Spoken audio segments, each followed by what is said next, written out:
Awesome. Hey, everyone, thank you so much for joining us today for our webinar on third-party ad tech is dead and how to build for the first-party future. Before we get started, we got to do the normal housekeeping items across the board. Of course, this is being recorded today, and so it'll be available. We'll ship that out to you after the webinar. We certainly wanted to be interactive. All attendees will be on mute, but if you have questions, please put them down into the Q&A box down at the bottom. We'll bring them up towards the end of the conversation. So we'll go ahead and get started. First off, I want to introduce myself. Really excited to be here. My name is Matt Hallett. I'm from Seattle, Washington. I am focused about a 20-year history focused on customer data, whether that's what's called CRM, CDP, MDM, whatever the three-letter acronyms were, primarily in the continuums of healthcare, life sciences, and retail. So really excited about in my career building a business outcomes for customers, but throughout all of it, it's also customer experiences and remembering to kind of level those up as you are trying to automate and scale. At Amperity, I am the head of product solutions.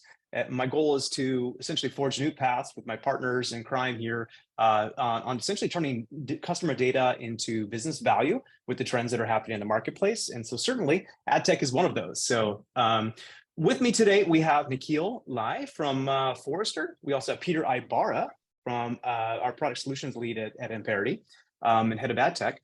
Nikhil, would you go ahead and introduce yourself and then maybe pass it over to Peter?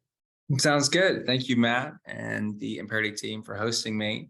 Nikhil, I'm Forrester's senior analyst for performance marketing, and I cover the whole media mix, really, from out-of-home to TV to native to affiliate to search to social. Focus on how to hold all those channels accountable to performance outcomes, despite the forces of data deprecation, which we'll talk about today. So again, thanks so much for hosting me, and Peter, over to you. Awesome, thank you.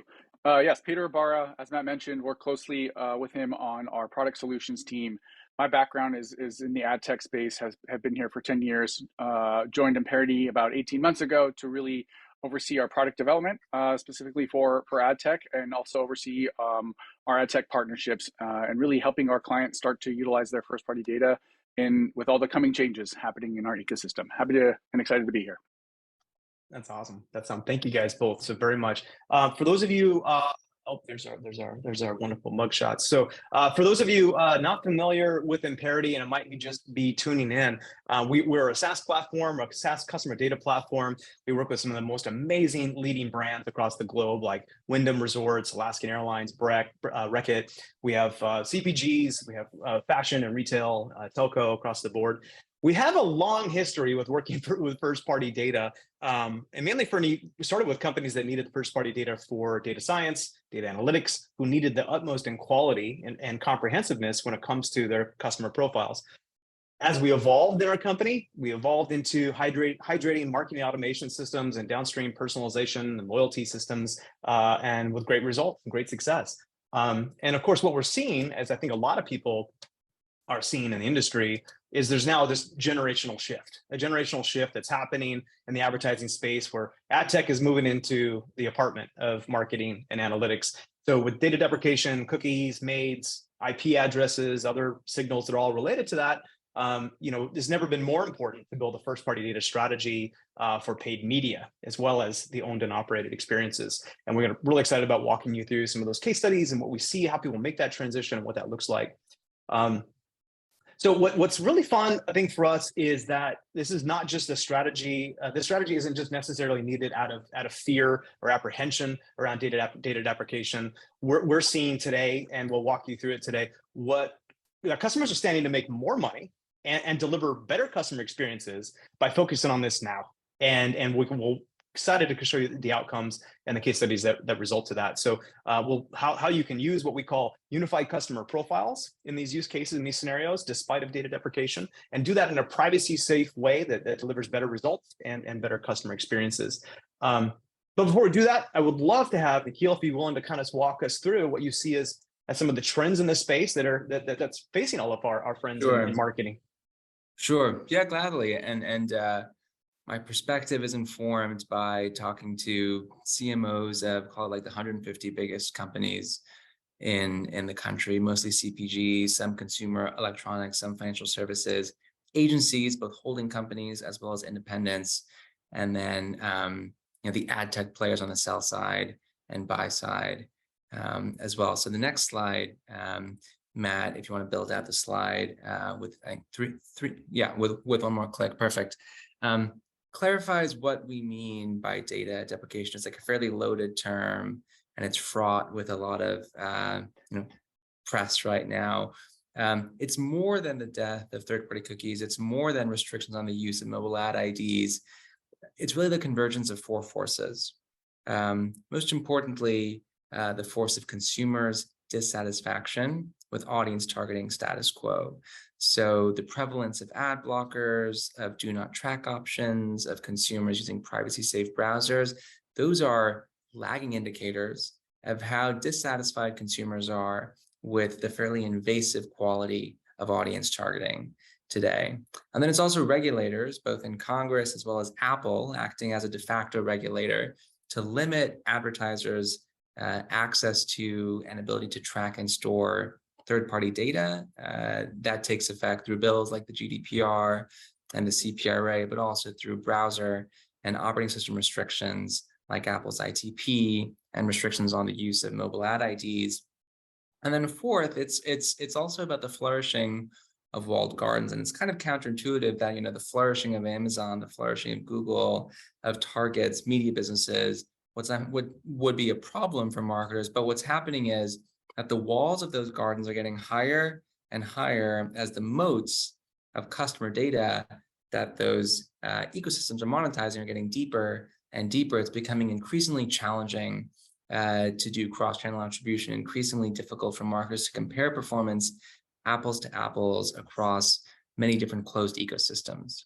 And there are three real effects of data deprecation that I'm noticing and that I'm hearing about from our clients. One is that it threatens most every form of online behavioral advertising.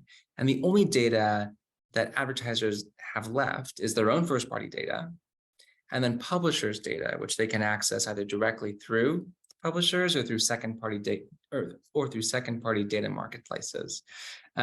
Second, these four forces in combination are resetting the media buying ecosystem. So, the imminent death of third-party cookies are sort of breaking the language that DMPs and DSPs and ad servers use to communicate with each other. Real-time bidding is in the crosshairs of regulators due to concerns over data leaking in the course of auctions. And so what's happening is that there's really an existential challenge for the ad tech industry to evolve in a more sustainable, more customer-centric way.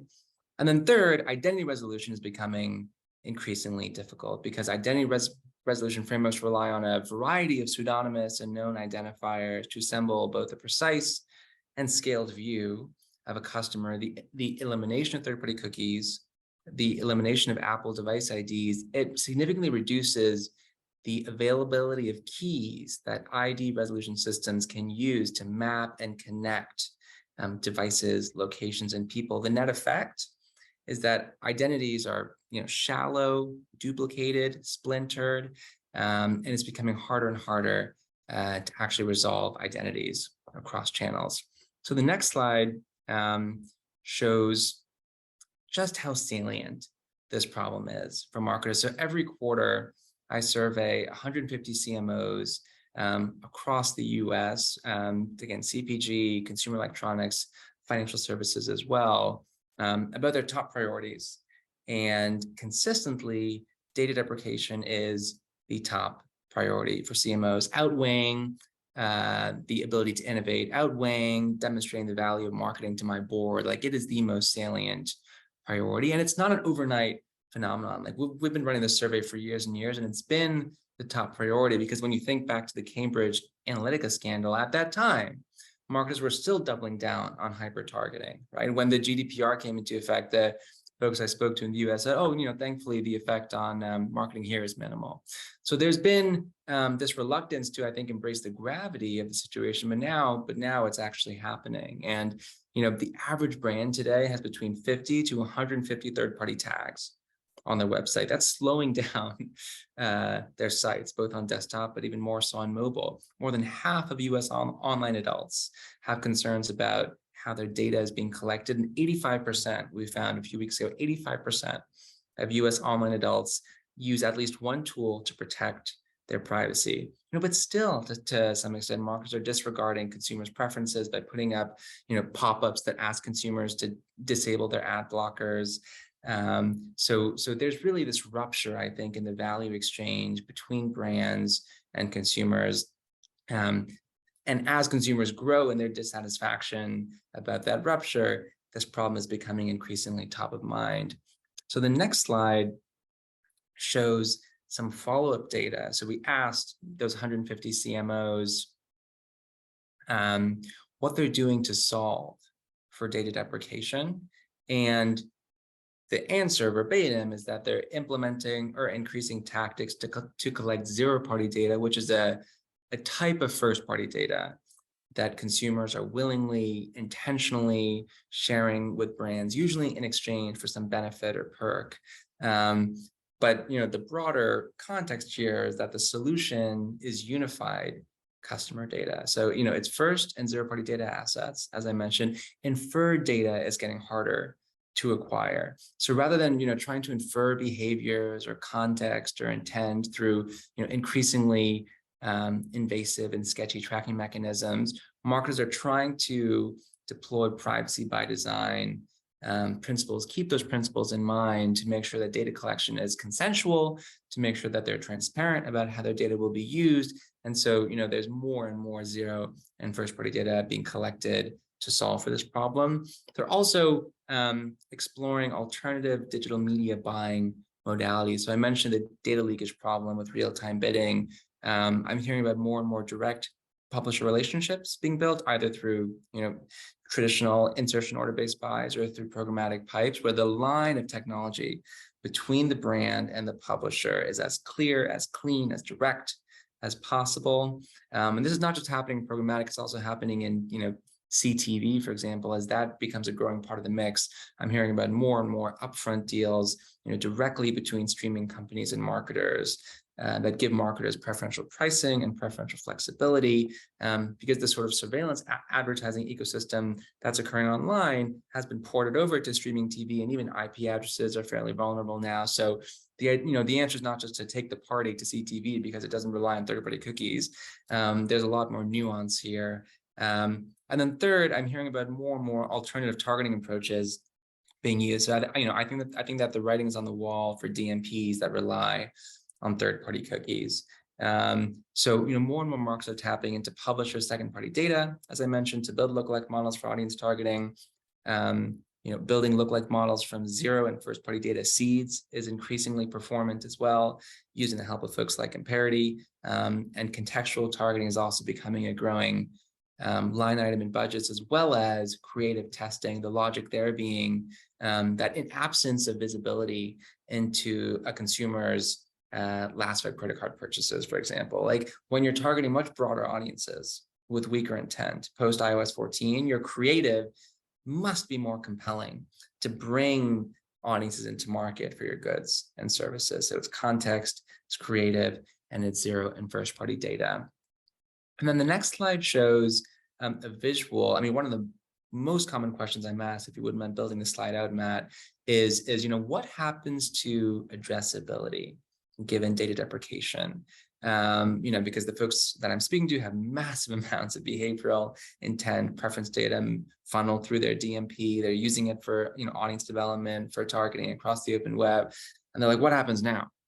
And I think that the future of data access is going to be sort of stratified, as this pyramid shows, by degrees of person level addressability, ranging from significant addressability at the top of the pyramid to non-existent addressability towards the bottom of the pyramid. So authenticated audiences will be individually addressable, though access to that data might be gated or walled, as we talked about. unauthenticated first and second party audiences will be potentially addressable depending on the audience targeting use case here, whether it's targeting net new or known or unknown prospects. Then cohort and segment-based audiences, such as those built on contextual data, will really not be individually addressable. And so marketers, must understand this reality of addressability and apply a customer-centric lens to their audience targeting strategy to leverage this whole spectrum to build a more sustainable future for their advertising. And then the next and final slide, just to set context for what I'm hearing, again, if you wouldn't mind building this out, is about what happens to identity.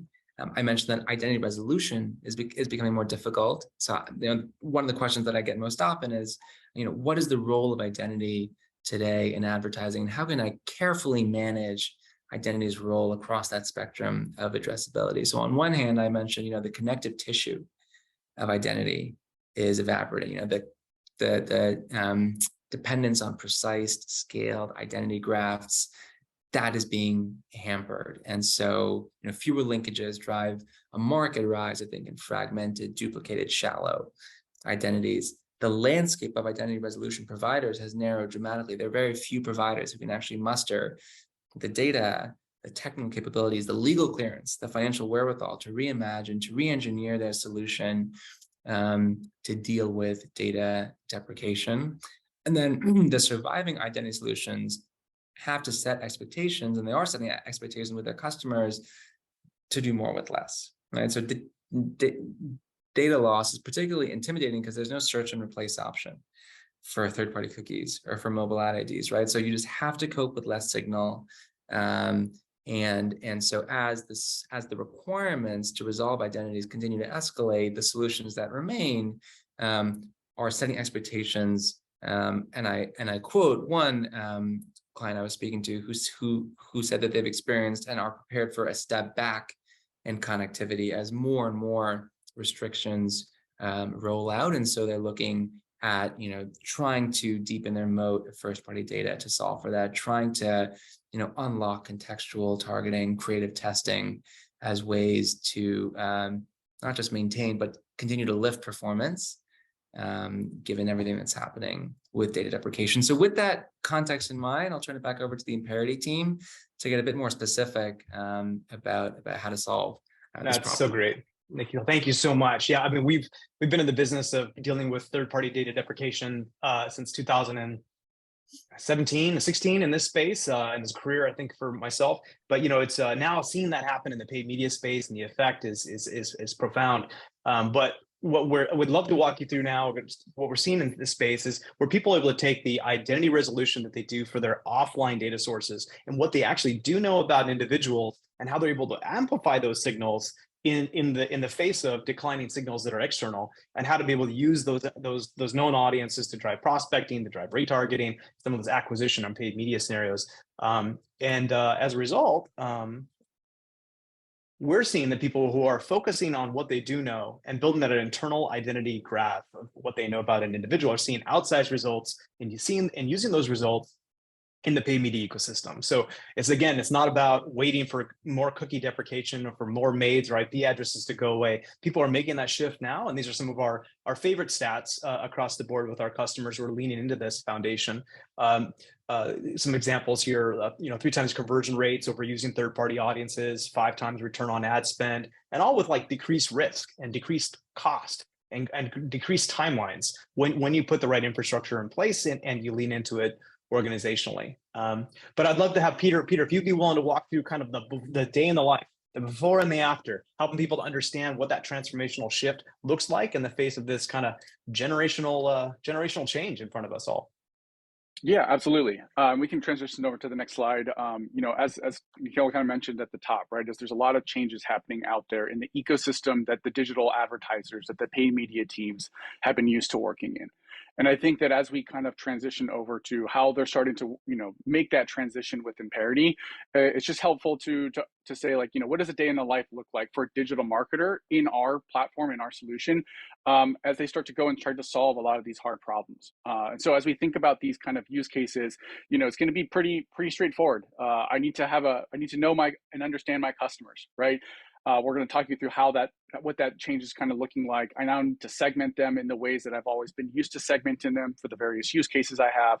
I now need to activate across all those addressable channels that I'm doing, whether it's more the walled gardens that we see increasing or the publisher relationships that we see happening. And then most importantly of all, I need to know that each of those steps I'm taking beforehand is driving the outcomes that I'm I'm KPI'd against, that I'm goaled against. And so all these things really feed into each other. And so while the use cases that we're going to talk through today, they're not like unique, they're not different. What they are is just going to be how we approach them is going to be kind of the fundamental shift that we see happening. So Matt, we can kind of transition over to the next slide here. And as we think about it, and as Nikhil talked about, is really what's going on is that the roles of third-party data and customer data, whether it's first or zero party, is starting to shift. We see, and we are at a time today where we're seeing that unified customer data is having a huge amplification effect when you can start to do these changes and basically build a system that not only is saying first party data is going to be the base, but that becomes the kind of the fuel. And then I can start to decrease my dependence upon the third party data assets that I've had and I've traditionally relied on as a digital marketer, right? If I can get control of my customer data and all those things that I'm collecting, it can start to complement today and ultimately replace in the long run those third-party identifiers that are going away. So as we transition over, right, I think it's helpful for us to think and take that step back of say, before this reality, what did a customer look like for most digital marketing teams? It could have been in their tools of a DMP, or they had various other activation tools or customer data tools that they had. And the reality is that even when those teams were robust, they had access to all the data, there was a limited individual view of the customers. Most of the audiences or the customers that brands were working with were at that aggregated level. First party data signals were absolutely included within this, whether that was from the digital touch points that they had. But so much of this was just, inferred by going and mapping this against third party identifiers out there in the world, and then starting to build these personas or these segments that you can go and work with. And as we kind of walk through at the beginning with the data deprecation, and Matt, we can go to the next slide, is you can never really get down to that individual level. But even if you were to kind of imagine like, well, what would that look like? It would really just look something that's kind of like this.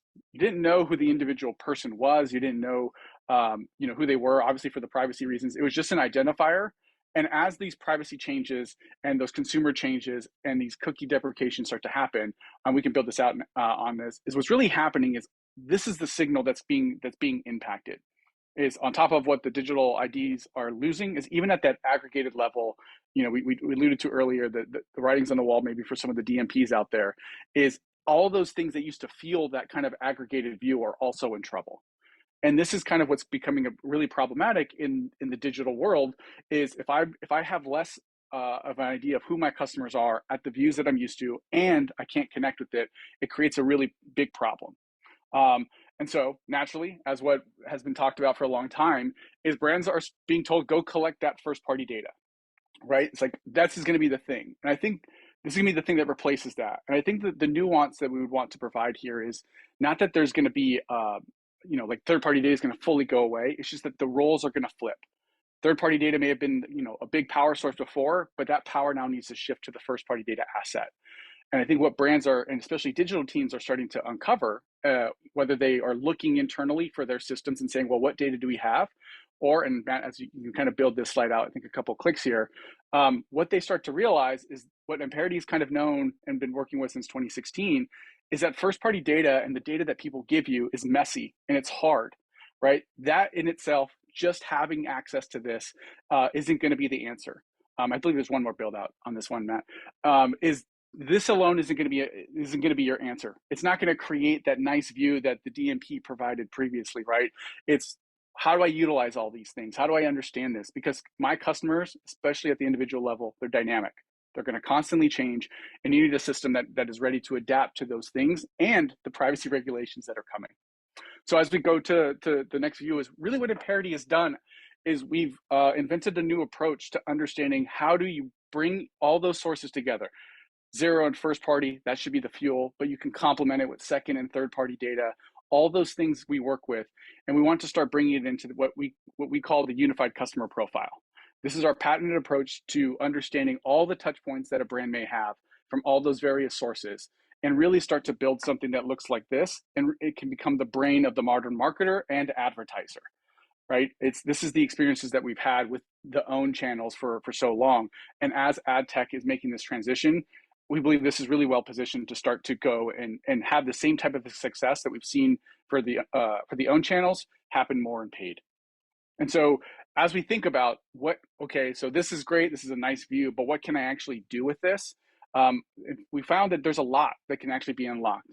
And the first thing that can happen is because those PII data points aren't scattered, those matching keys can be centralized at the person level. They can start to be understood to say, let's create as big of a surface area as possible so that we're maximizing our match rates. We agree with what Nikhil was saying at the top, is we're going from a world where you have to start, instead of starting with scale, you have to be precise and figure out how to expand. So you need to be ensuring that when you connect to these platforms that are going to be getting smaller, you're going to have to utilize these things for first-party lookalikes. There's a bunch of use cases, is you better be maximizing the ways that you can connect to those partners in these ecosystems. The second thing that we kind of unlock here is, customers don't care if they bought online or in store. They're just buying from you as a brand.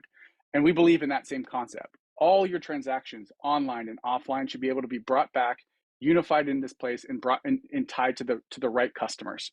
And we found that when you can do this, we are not just doing pure retargeting in the paid media space, but we're doing retargeting that can go towards goals. When you understand the full transaction histories of customers, you can then start to segment in an intelligent way and do things like cross sells or upsells, churn prevention, repeat purchase campaigns.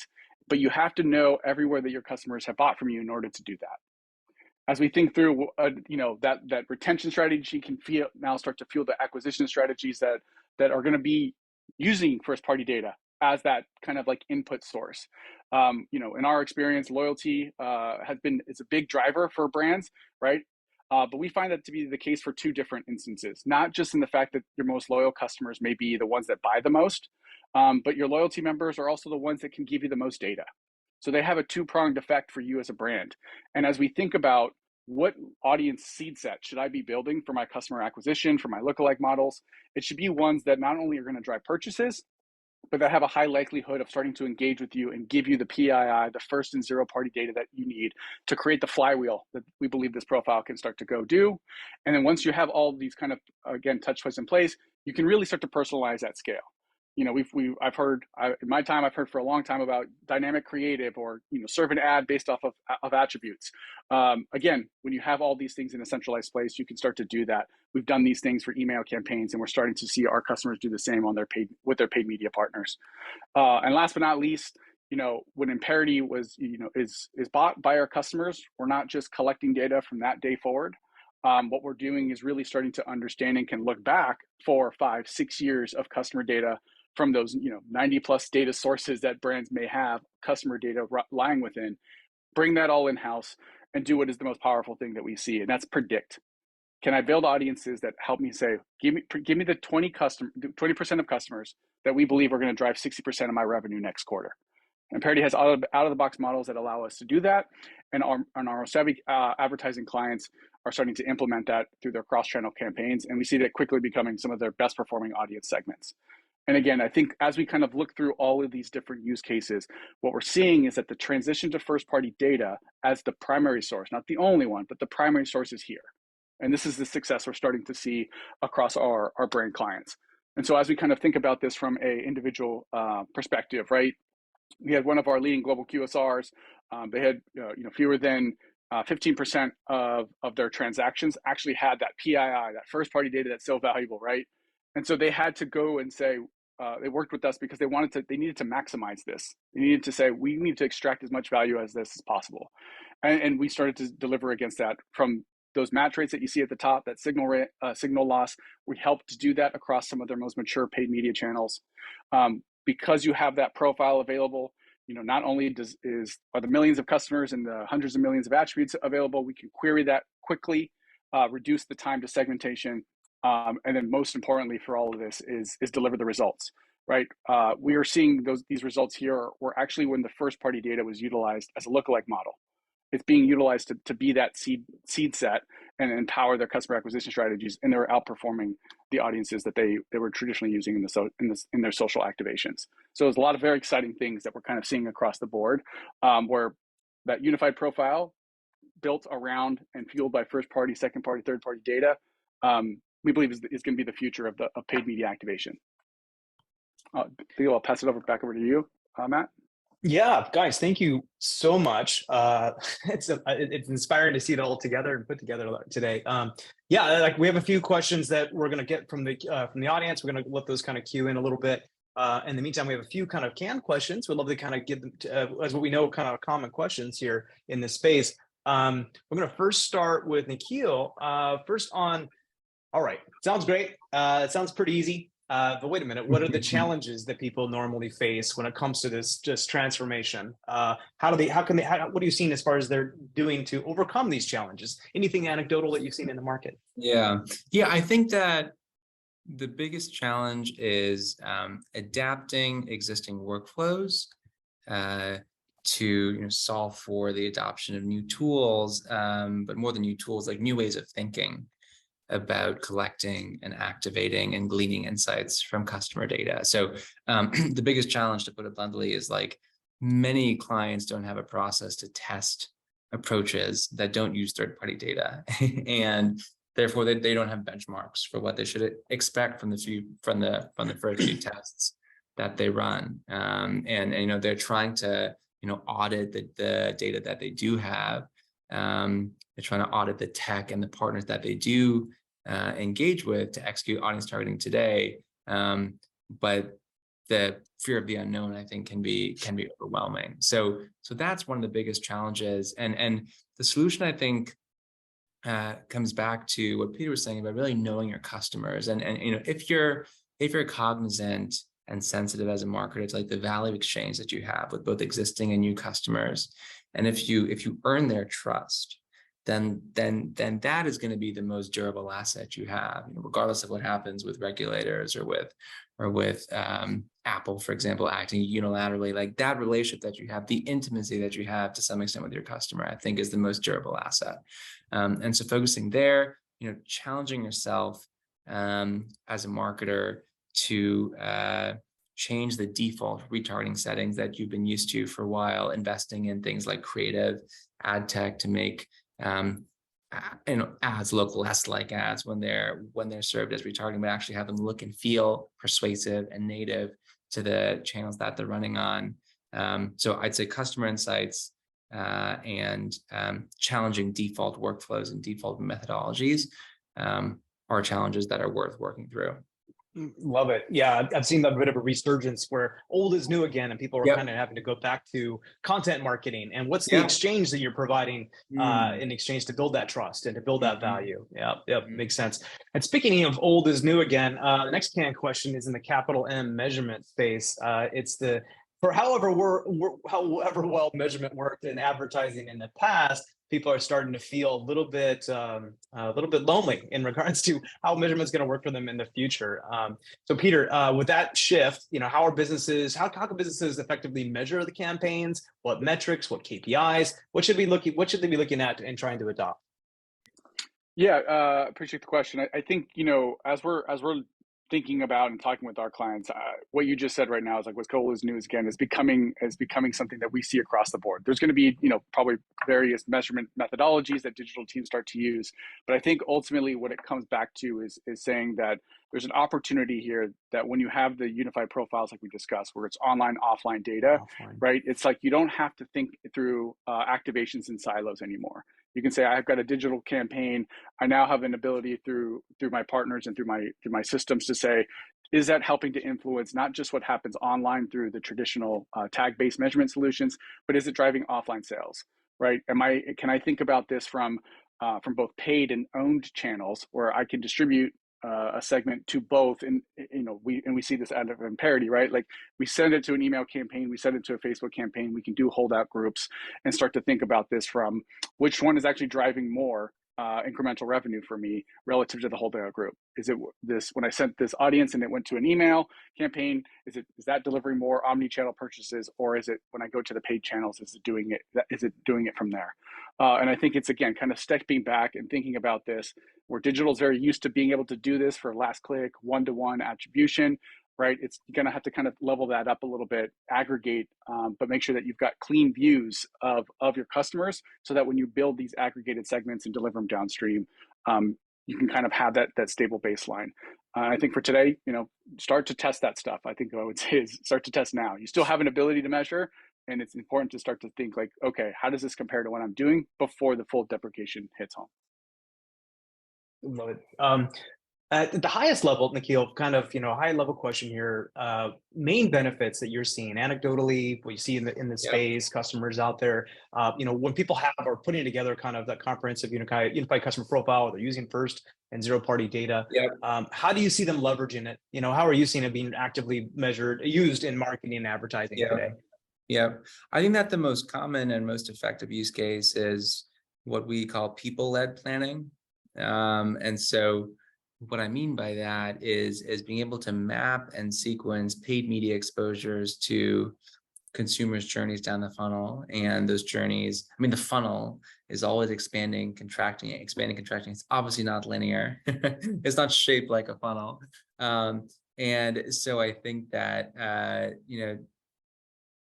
the journey from awareness to consideration to purchase to loyalty is circuitous, and to the extent that you can predict intent, you mitigate the risk of wasting spend on an impression that's not actually going to be valuable. To the extent that you can actually map and sequence exposures to common journeys, you're doing the right thing. And so I think that getting data in is the most important thing. But then equally as important is making it usable and sort of enriching that data to segment based on lifetime value or segment based on product affinity, for example. A/B test messaging to different audiences to see what's working. Those are some of the use cases of what I would call people-led planning that I'm really excited about. Marketers have a certain timeline, enterprise data, IT has certain timelines. Sometimes those goals align, sometimes those don't. Peter, what do you see as far as how do you see companies essentially, what the timelines to go through and execute on this transformational shift? Are there early wins? Are there easy wins? Are there longer term journeys to drive down? Yeah, unfortunately, there's not a simple answer there, right? But I think that as we are kind of talking through this, is it's a recognition that this is going to be that transformational shift. It's going to be a longer term kind of journey, and having that understanding. But even with that said, there are absolutely short-term wins that we can start to classify and quantify, right? And it could be simple things, whether it's, what kind of first-party data am I utilizing on my paid media channels today? Is it largely, let's say, pixel-based audiences where I'm tracking events on websites? Can I complement that with offline data sources? Can I complement that with lifetime value segments, product affinity segments? I think that there's opportunities just off the board to start, or off the bat to say, let's start utilizing, now that we've got centralized data, let's utilize more of it and see how that works. There's more immediate use cases that we kind of talked through in that profile, right? Is when you have unified profile data, we see huge match rate improvements. We see big wins on being able to actually make that data usable in paid media partners and their channels. And so those can be kind of just some early examples of, hey, is my first party data more usable? Can I use more of it? And then as you build on that and start to be able to actually segment audiences in new ways, segment your customers in new ways, then you can start to build towards more of those performance things. How did this lifetime value segment compare to that product affinity one? But it's starting to think through, what are the ways that I use third-party data today or third-party audiences, and can I start to complement that with my first-party structures and just start getting those early wins? Yep. Something I would add there, Matt, if you don't mind my jumping in, is that unifying online and offline data also, I think, helps measure the halo effects that offline media exposures have online. And one of the most common questions I'm getting this year, as marketers know that they have to do more with less, is, how can I measure the impact of $1 spent on CTV? How does that $1 affect my branded search ROAS? Or how does the $1 I spend on an in-store ad, how is that going to impact my point of sale velocity in store, for example? So I think that being able to really understand the halo effects between online and offline channels is crucial. I would just add that. So great. Yeah. So to a couple of the questions from the Q&A here, we're here because of some of the four horsemen of the data deprecation apocalypse. We can't ignore them, even if we're moving to a new path. So to Nikhil, with the increasing emphasis on privacy regulations, how can a CDP, how can an Amperity or anything, CDP in this category help businesses effectively manage their first-party data, but also stay compliant with this the change? Yeah, it's a great question. Forrester, as a somewhat shameless plug, we are helping our clients ask questions of CDPs to understand their resolution levels, to understand the underlying signals of identity that they deal with, their scalability, things like that.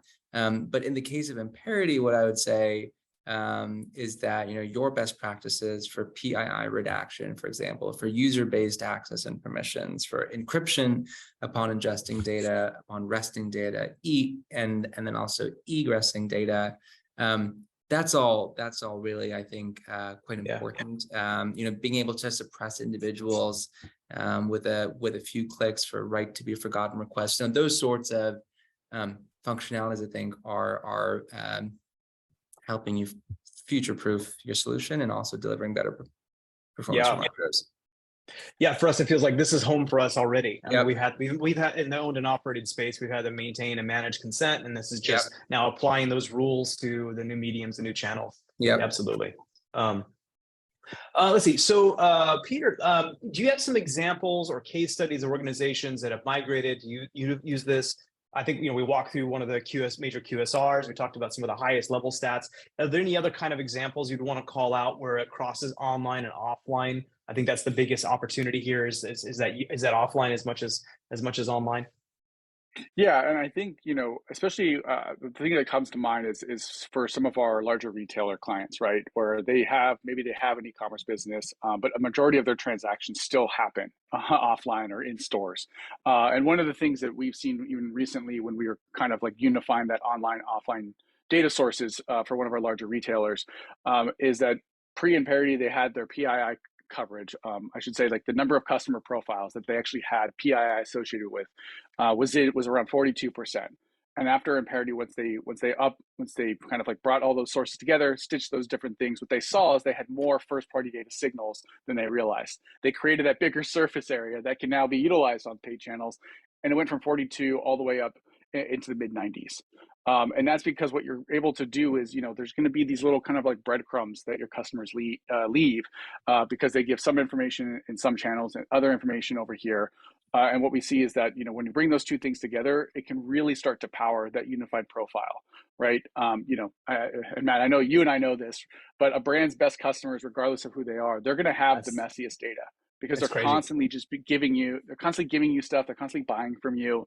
And so being able to, again, have that merge, be able to tie those things is critical. It's critical for business. And even if it only happens on a small subset of customers, it actually has an outsized impact on revenue just because it happens to the best customers. Generally.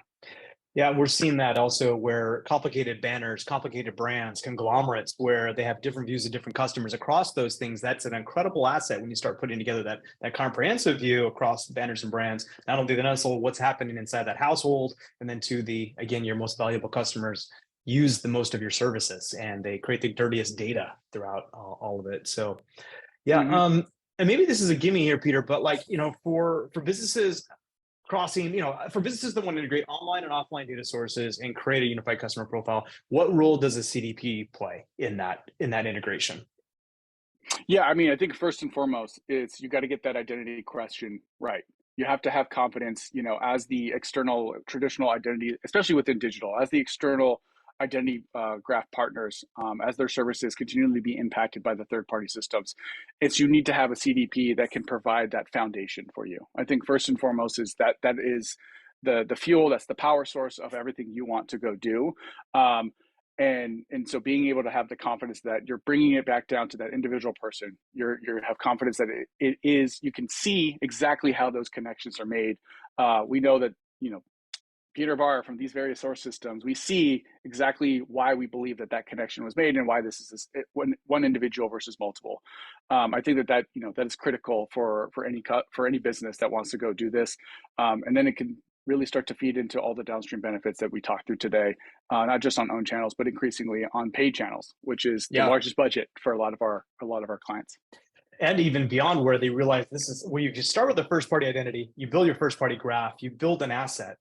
That asset can be used on operated paid media, but then also can be used as a pure data monetization or your retail media. Tool. And if you're starting with your first party data, building that graph, not with a third party overlaid with first, but in the reverse, you're building a monetizable asset. We see a lot of customers kind of creating that as something to kind of scale their bottom line when everybody's interested in that in this day and age.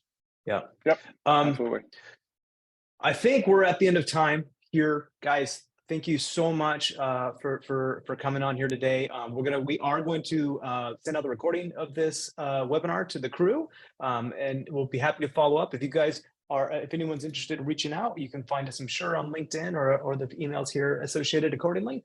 And Nikhil, thank you so much. Peter, thank you so much for the time today. Thank you. Fantastic discussion. Thank you. All right, take care.